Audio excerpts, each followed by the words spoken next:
আমি অঞ্জনা অধিকারী। আমি central bank থেকে মোদি সরকারের মুদ্রা লোনটা অ্যাপ্লাই করেছিলাম।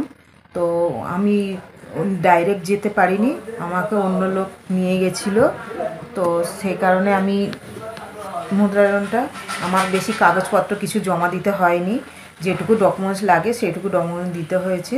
আমার রাধা গোবিন্দ টেলারি শেল্টার ব্যাংকে আমি গেছিলাম। আমার ব্যাংকের নাম হচ্ছে শেল্টার ব্যাংক।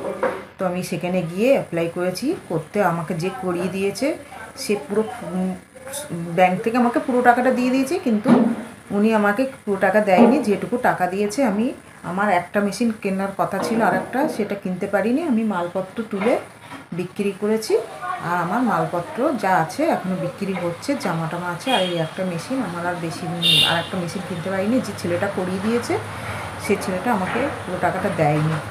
তো হাফ টাকা দিয়েছে, হাফ টাকা দিয়ে আমি বিজনেসটা শুরু করেছি।